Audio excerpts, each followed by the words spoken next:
नमस्कार, आप देख रहे हैं बीबीसी राजस्थान। बांसवाड़ा पत्रिका की खास बुलेटिन में आप सभी का स्वागत है। मैं हूं आपके साथ हीना जैन। आज के मुख्य समाचार के बारे में बात करेंगे, लेकिन उससे पहले आइए डालते हैं एक नजर सुर्खियों पर। छोटी सरवन जीएसएस के पास हुआ सड़क हादसा, बाइक को अज्ञात वाहन ने मारी टक्कर। दो बेटियों ने दिया अपनी मां की अर्थी को कंधा। बांसवाड़ा शहर के कस्टम चौराहा क्षेत्र का मामला। विश्व हिंदी दिवस पर हुई प्रतियोगिता, विजेता बच्चों को बांटे पुरस्कार। चाइनीज मांझे को लेकर बीबीसी राजस्थान की एक खबर का पड़ा असर, शहर में लगातार जारी है छापेमार कार्रवाई। अलाव तापने के दौरान किशोरी के कपड़े में लगी आग, गंभीर रूप से झुलसी, एमजी अस्पताल में उपचार जारी। दशाहोमर जैन समाज के छात्रों ने उपराष्ट्रपति से की मुलाकात। 2 दिवसीय शैक्षणिक भ्रमण पर दिल्ली पहुंचे छात्र। बेटियों की स्कूल की राह हुई आसान, छात्राओं को समारोह में बांटी गई साइकिलें। महिला कांग्रेस ने भाजपा नेता विधुड़ी का पुतला फूंका, भाजपा से माफी मांगने की मांग। राष्ट्रीय युवा दिवस पर हुआ आयोजन, काउंसलिंग सेमिनार का आयोजन। बांसवाड़ा में धर्मांतरण का मामला आया सामने, 5 लोगों को किया गिरफ्तार। कोहाला गांव में युवक की हत्या, गढ़ी थाना पुलिस जांच में जुटी।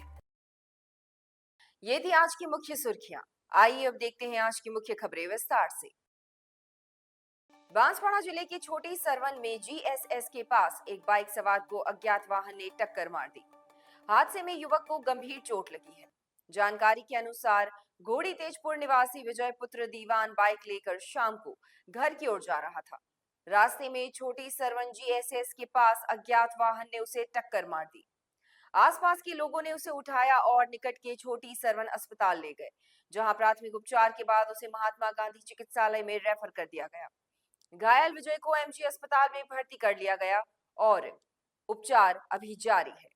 घटना के संबंध में पुलिस जांच कर रही है। वैसे तो घर का बड़ा बेटा अपनी माता या पिता की मृत्यु होने पर उसकी अर्थी को कंधा देता है, लेकिन आज के समय में जब बेटियों को ही बेटा समझ लिया जाए तो वे ही घर का सारा फर्ज निभाती हैं। ऐसा ही एक मामला बांसवाड़ा शहर के कस्टम चौराहा क्षेत्र में देखने को मिला, जहां 60 वर्षीय एक महिला की मौत के बाद उसकी बेटियों ने अर्थी को कंधा दिया। जानकारी के अनुसार कस्टम चौराहा निवासी 60 वर्षीय कविता भावसार पत्नी सुरेंद्र भावसार की मृत्यु होने के बाद उनके अंतिम संस्कार को लेकर जब बात चली तो बेटियों ने आगे बढ़कर फर्ज निभाने की बात कही।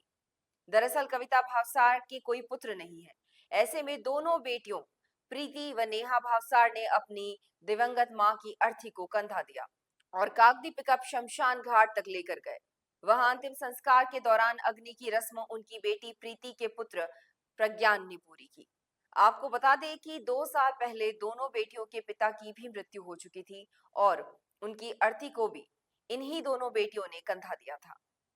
बेटियों को बेटा जैसा समझने के साथ ही उन्हें हर कार्य में आगे बढ़ाने के माँ बाप द्वारा दी गई शिक्षा लोगों में चर्चा का विषय। बांसवाड़ा के दाहोद रोड स्थित गुरुकुल विद्या भवन माध्यमिक विद्या आम्र कुंज ठिकरिया में विश्व हिंदी दिवस पर निबंध प्रतियोगिता का आयोजन किया गया। निबंध का मुख्य विषय मोबाइल फोन के लाभ अथवा हानियां रखा गया। विद्यालय के बालक बालिकाओं ने अपनी लेखनी से सुंदर निबंध लिखा। साथ ही विद्यालय निदेशक लोकेंद्र सिंह शक्तावत ने वर्तमान परिप्रेक्ष्य में बालकों को मोबाइल फोन की उपयोगिता पर जानकारी दी। इस अवसर पर संस्था प्रधान परमेश्वरी शक्तावत ने भी अधिक मोबाइल नहीं चलाने एवं मोबाइल से होने वाले दुष्परिणामों के बारे में बताया। निबंध प्रतियोगिता में दिया बुनकर प्रथम, प्रियांशी डामोर द्वितीय व अथर्व जोशी एवं दीपशिखा चरपोटा तृतीय रहे। कार्यक्रम का संचालन नीलेश कलाल ने किया। जानलेवा चाइनीज मांझे पर पूरी तरह से प्रतिबंध लगाने को लेकर बीबीसी राजस्थान द्वारा चलाई गई मुहिम का अब असर दिखने लगा है। बीबीसी राजस्थान द्वारा चाइनीज मांझे से मुक्त पशु पक्षियों के साथ ही मानव जीवन को हो रहे नुकसान को लेकर प्रमुखता से खबर दिखाई गई थी। इसको लेकर अब जिला प्रशासन और नगर परिषद द्वारा कार्रवाई का दौर शुरू हो गया है। एक और जहां नगर परिषद की टीमें शहर में बोगस ग्राहक बनकर पतंग और मांझे की दुकानों से अवैध रूप से बेचे जा रहे हैं चाइनीज मांझे की चक्रियों को जब्त कर रही है, तो वहीं जिला प्रशासन और पुलिस विभाग द्वारा भी इसको लेकर सख्त निगरानी शुरू कर दी है। नगर परिषद द्वारा अब तक शहर में 2 दर्जन से अधिक चाइनीज मांझे की चक्रियां जब्त कर नष्ट की जा चुकी हैं।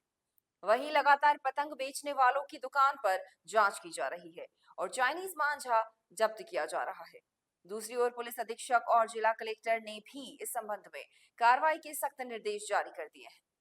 चाइनीज मांझे को लेकर आपने रिस्क लिया और अब पतंग उड़ाई, तो अब पुलिस आप पर कार्रवाई करेगी।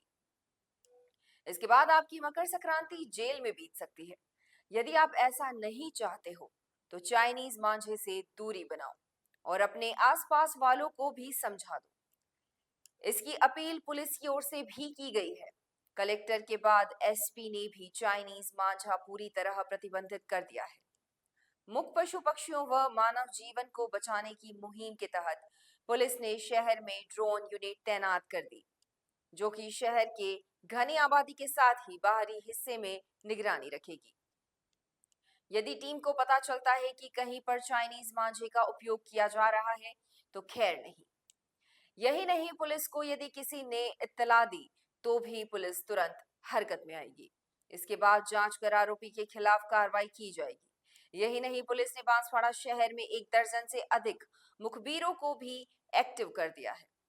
इसमें यदि कोई चाइनीज मांझा बेचता मिलता है तो उसके खिलाफ तत्काल कार्रवाई अमल में लाई जा सके। चाइनीज मांझे से कई लोग गंभीर रूप से घायल हो चुके हैं और कई लोगों की जान भी जा चुकी है। वहीं बड़ी संख्या में चाइनीज मांझे से पक्षियों के पंख कट जाते हैं और मौत हो जाती है।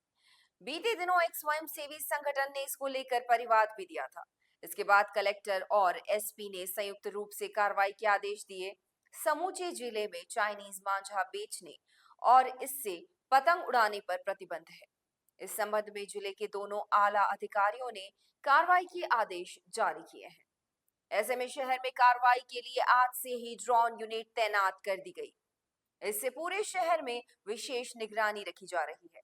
चाइनीज मांझे की सूचना मिलने पर तुरंत पुलिस एक्शन लेगी। अब सावधानी आप लोगों को रखनी है कि ना आप चाइनीज मांझे से पतंग उड़ाएं और ना ही कोई और उड़ा सके।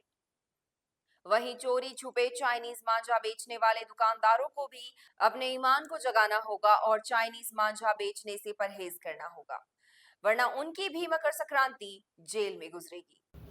एसपी साहब के निर्देशानुसार जो चाइनीज मांझा है ये काफ़ी खतरनाक होता है। इसको लेकर प्रशासन और कलेक्टर साहब द्वारा भी समिति बनाई गई है और पुलिस और प्रशासन मिलकर कार्रवाई कर रही है। इसके तहत श्रीमान एसपी साहब ने आज निर्देश दिए थे, तो ड्रोन से हम छतों पर चेक करके और उनकी डोर को चेक करते हुए चाइनीज मांझे के खिलाफ कार्रवाई करेंगे। बांसवाड़ा जिले के उमरीपाड़ा गांव में शनिवार सुबह अलाव तापने के दौरान एक किशोरी के कपड़े में आग लग गई। इससे उसका चेहरा और शरीर झुलस गया। उसे उपचार के लिए महात्मा गांधी अस्पताल में भर्ती कराया गया। जानकारी के अनुसार उमरीपाड़ा गांव निवासी लक्ष्मण की पुत्री रोशनी शनिवार सुबह घर के बाहर अलाव लगाकर बैठी थी। इसी दौरान अचानक उसके कपड़ों में आग लग गई। आग तेजी से फैली और रोशनी के चिल्लाने पर परिवार के लोग दौड़कर आए और आग को बुझाया, लेकिन तब तक रोशनी चेहरे और शरीर पर गंभीर रूप से झुलस चुकी थी। परिजनों से तुरंत छोटी सरवन के सामुदायिक स्वास्थ्य केंद्र ले गए, जहां प्राथमिक उपचार के बाद उसे एमजी अस्पताल के लिए रेफर कर दिया गया। यहां रोशनी को भर्ती कर लिया गया। परिजनों ने बताया कि ठंड बहुत ज्यादा होने से आंगन में अलाव लगा रखा था और परिवार के लोग अलाव ताप रहे थे। इसी दौरान यह हादसा हो गया। फिलहाल रोशनी का उपचार चल रहा है। दशाहुमर दिगंबर जैन समाज की शिक्षण संस्था के छात्रों ने हाल ही में दिल्ली के शैक्षणिक भ्रमण के दौरान उपराष्ट्रपति जगदीप धनखड़ से उनके आवास पर मुलाकात की। समाज के अध्यक्ष दिनेश खोडनिया के नेतृत्व में गए छात्रों ने उपराष्ट्रपति और उनकी पत्नी के साथ करीब 40 मिनट तक बातचीत की। उपराष्ट्रपति ने छात्रों से वागड़ क्षेत्र के बारे में विस्तार से पूछा और सभी का स्वागत करते हुए उनके लिए नाश्ता भी आयोजित किया। उपराष्ट्रपति धनखड़ ने दशाहुमर दिगंबर जैन समाज की शिक्षण संस्थान की प्रशंसा करते हुए कहा कि इस संस्थान ने वागड़ क्षेत्र में शिक्षा के क्षेत्र में उल्लेखनीय कार्य किया है। सभी कक्षाओं में स्मार्ट क्लासरूम, भवन, खेल का मैदान और उच्च कोटि के शिक्षक होने के साथ ही यह संस्था सभी वर्गों के लिए खुली है, जो सामाजिक समरसता का एक बेहतरीन उदाहरण है। उपराष्ट्रपति ने संस्था की गतिविधियों से इतने प्रभावित हुए कि उन्होंने अपने ट्विटर हैंडल पर छात्रों के साथ मुलाकात की तस्वीर पोस्ट की और डूंगरपुर के जिला कलेक्टर, राज्य के शिक्षा विभाग और जनजाति विभाग को भी टैग किया।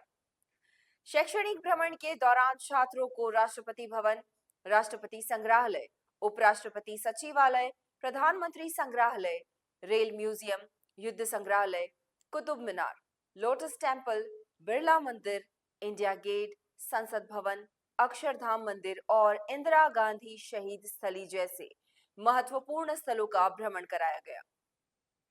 संस्था के प्रिंसिपल राजेश जैन और वाइस प्रिंसिपल जयेश सोनी ने बताया कि कुल 147 छात्रों और शिक्षकों ने इस शैक्षणिक और सांस्कृतिक भ्रमण में भाग लिया। इस दौरान समाज के कई वरिष्ठ सदस्य भी छात्रों के साथ रहे।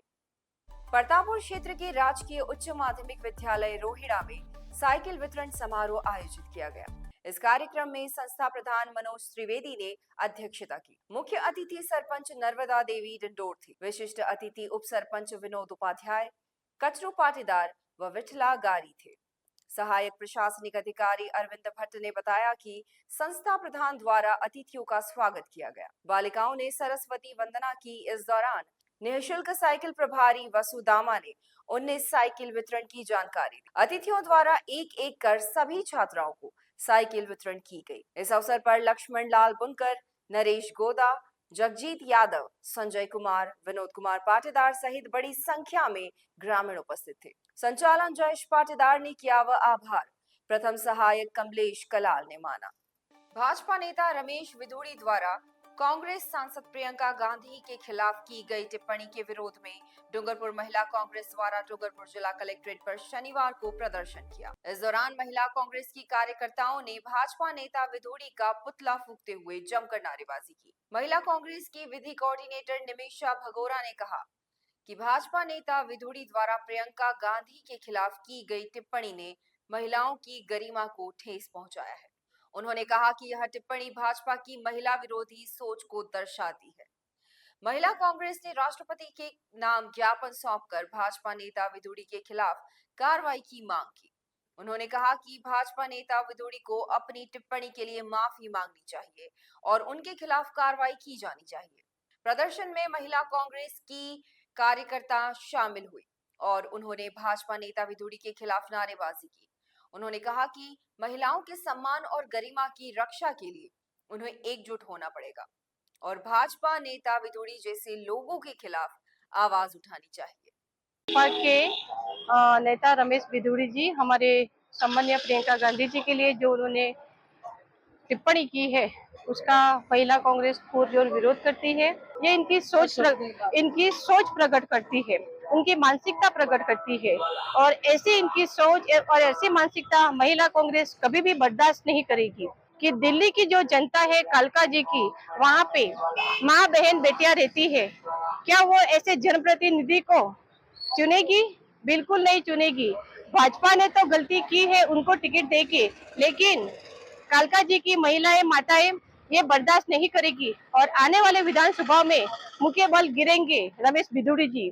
हमारी मांग है कि रमेश विधुड़ी जी और इनका शीर्ष नेतृत्व जो है वो ऑल इंडिया हमारी सभी महिलाएं जो 50% आबादी है उनसे हाथ जोड़ के माफी मांग। पीएम श्री राजकीय उच्च माध्यमिक विद्यालय गढ़ी में राष्ट्रीय युवा दिवस के अवसर पर शनिवार को व्यक्तित्व विकास और करियर काउंसलिंग सेमिनार का आयोजन किया गया।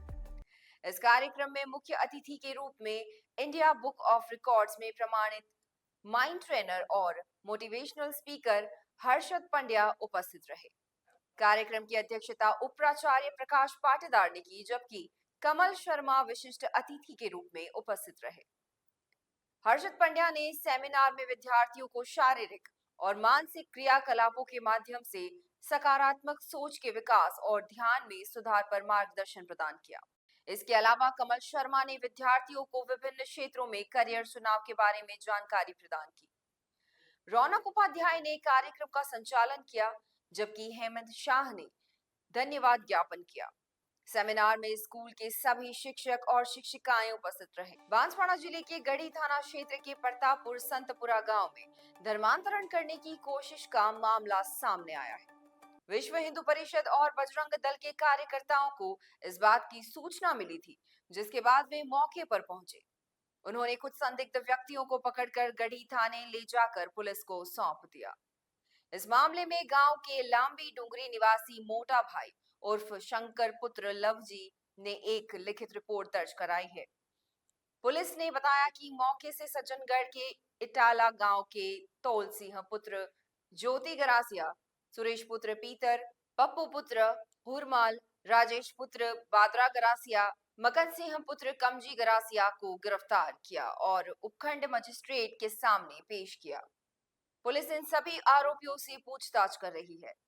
रिपोर्ट दर्ज कराने वाले शंकर के साथ धूलजी डाबी, प्रकाश चंद्र, निर्मल पाटीदार, आशीष पटेल, अजित सिंह गढ़ी, दिनेश चंद्र भरतनाथ और राष्ट्रीय स्वयंसेवक संघ के निर्भय नाथ रावल भी मौजूद थे। धर्मांतरण वाला कोई मामला सामने आया था, क्या है सर?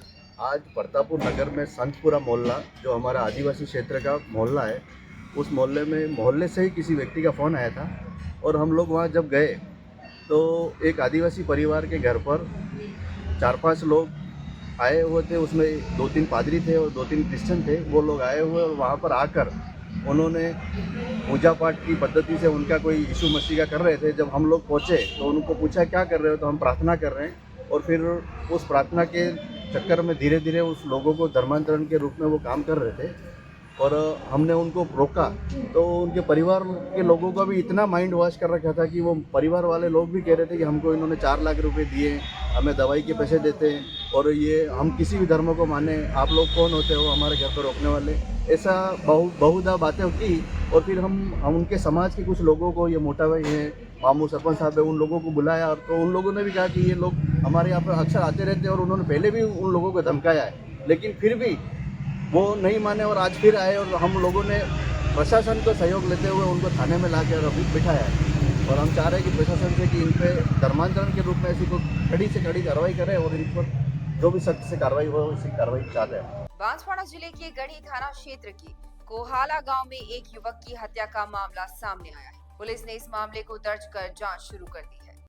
गढ़ी थानाधिकारी रोहित कुमार ने बताया कि उन्हें सूचना मिली थी कि गांव के 35 वर्षीय हीरजी पुत्र होमजी निनामा का शव एक मकान में मिला है। मौके पर पहुंची पुलिस टीम को मृतक के बड़े भाई लवजी निनामा ने बताया कि अज्ञात लोगों ने उसके छोटे भाई की हत्या कर लाश एक सूने मकान में डाल दी है। लवजी निनामा की रिपोर्ट के आधार पर पुलिस ने शव का पोस्टमार्टम कराया और शव परिजनों को सौंप दिया। साथ ही पुलिस ने हत्या के आरोप की तलाश शुरू कर दी है। जेरे टेलीफोन आज इन्फॉर्मेशन मिली कि कोहला गांव में हीरजी पिता होमजी निनामा, जिसकी उम्र 35 साल है, इसकी डेड बॉडी एक मकान में पड़ी हुई है, सुने मकान में। इन्फॉर्मेशन पर मैं और जाब्ता मौके पर पहुंचे और पुलिस उच्चाधिकारी व पीसीआर को फ़ोन किया। एफएसएल एमओबी टीम को बुलाया गया और मौके पर लवजी पिता होमजी निनामा ने रिपोर्ट दी कि मेरा छोटा भाई जो हीरजी है, उसकी डेड बॉडी एक शून्य मकान में पड़ी हुई है, किसी ने उसकी हत्या कर दी है, जिस पर प्रकरण दर्ज कर अनुसंधान किया जा रहा है। तो सर, इसमें प्रथम दृष्टिया किसी पे कोई शक वगैरह ऐसा कुछ? अभी अनुसंधान जारी है। भारत के पूर्व प्रधानमंत्री लाल बहादुर शास्त्री की पुण्यतिथि पर शनिवार को जिला कांग्रेस कमेटी कार्यालय में पुष्पांजलि कार्यक्रम आयोजित किया गया। इस अवसर पर मौजूद कांग्रेस जनों ने लाल बहादुर शास्त्री की तस्वीर पर पुष्प अर्पित किए और उनके व्यक्तित्व और कृतित्व को याद किया। साथ ही लाल बहादुर शास्त्री के बताए मार्ग पर चलने का संकल्प लिया। आज ही के दिन लाल बहादुर शास्त्री ने ताशकंद में अंतिम सांस ली थी। पुष्पांजलि कार्यक्रम में जिला कांग्रेस के पदाधिकारियों के साथ ही विभिन्न अग्रिम संगठनों के पदाधिकारी, पार्षद, युवा नेता, जनप्रतिनिधि, ग्रामीण क्षेत्र से पदाधिकारी और कार्यकर्ता मौजूद रहे। सावला थाना क्षेत्र के एक युवक की उदयपुर में पुलिस से बचने के चक्कर में छत से गिरकर मौत हो गई। वहीं 2 आरोपियों को पकड़ लिया। वह एक आरोपी अभी भी फरार है। प्राप्त जानकारी के अनुसार लड़कियों के फोटो दिखाकर साइबर ठगी के मामले में आसपुर थाने में 4 युवकों के खिलाफ मामला दर्ज किया था, जिस पर इन चारों युवकों की तलाश की गई। इस पर चारों की लोकेशन उदयपुर उमरड़ा में होना सामने आया। इसके बाद पुलिस के एक दल के साथ साइबर टीम को उदयपुर रवाना किया गया। उमरड़ा में पहुंचने पर फ्लैट नंबर 304 में बैठे आरोपी बड़ौदा निवासी हरीश पुत्र गौतम एवं पारड़ा जानी निवासी अनिल पुत्र अमर जी को तो पकड़ लिया, लेकिन पुलिस को देखकर रूम नंबर 307 में रह रहा आरोपी पिंडावल निवासी रमेश पुत्र नाथू पाटीदार पुलिस को देखकर भागने लगा और छत से गिर गया। गिरने की आवाज आते ही आसपुर पुलिस एवं आसपास के लोगों के सहयोग से उसको हॉस्पिटल पहुंचाया गया, जहां इसकी मौत हो गई। इस घटना को लेकर पाटीदार समाज में आक्रोश है, वहीं पुलिस मामले की जांच कर रही है। दिनांक 10/1/2025 को थाना आसपुर की पुलिस टीम ने साइबर शील्ड अभियान के तहत थाने से टीम और cyber expert SP office Dungarpur की टीम ने जाकर के उदयपुर में लोकेशन के आधार पे दबिश मारी, जो सुख शांति फ्लैट में वहाँ दबिश मारने पर दो व्यक्ति अनिल और हरीश को डिटेन किया। उनके मोबाइल चेक किए तो उनमें अश्लील फोटो और ऑनलाइन लोगों से संपर्क करके सुडू को लॉकेंटो वेबसाइट के माध्यम से ऑनलाइन ठगी की जा रही थी। ऑनलाइन पेमेंट यूपीआई से पेमेंट करवाया जा रहा था। ये जो साक्ष्य मिलने पर उनको डिटेन किया गया और मोबाइल उनके चेक किए जा रहे थे। इसी दौरान एक व्यक्ति की गिरने की आवाज़ पर इन्होंने पीछे बालकनी में देखा तो वहाँ एक आदमी पड़ा था और इन लोगों ने बताया कि ये रमेश पिता नाथू निवासी पिंडावल का रहने वाला है। फिर वापसी थाने पर उसको रमेश को जो घायल हो गया था, जिसको अस्पताल भर्ती कराया, अस्पताल से उसे आरएनटी में रेफर कर दिया गया। दोनों जो गिरफ्तार मुलजिम लाए उनके मोबाइल जब्त किए गए, उनके खिलाफ थाना हाजा पर प्रकरण दर्ज किया गया और जो घायल था उसे अस्पताल में भर्ती करवाया गया, जिसकी दौरान इलाज मृत्यु हो गई है। जो गिरफ्तार शुदा अभियुक्त है उनसे अनुसंधान जारी है, किन किन लोगों के खातों में ये पेमेंट जमा करा रहे थे और जिन लोगों से इन्होंने संपर्क किया। ऑनलाइन इनके विरुद्ध एफआईआर भी दर्ज है, जिनसे भी अनुसंधान किया जा रहा है और प्रतिबिंब ऐप के माध्यम से और भी इनमें कौन कौन लोग शामिल हैं जिनका डाटा भी खंगाला जा रहा है। ये थी आज की मुख्य खबरें। ऐसी ही तमाम खबरों के लिए देखते रहिए बीबीसी राजस्थान। अपने क्षेत्र, समाज, संस्थान और संगठन के समाचारों को प्रसारित करवाने के लिए हमारे मोबाइल नंबर 9414102499 पर संपर्क करें और साथ ही बांसवाड़ा जिले की हर ताजा खबर के लिए हमारे YouTube चैनल बीबीसी राजस्थान को सब्सक्राइब करें।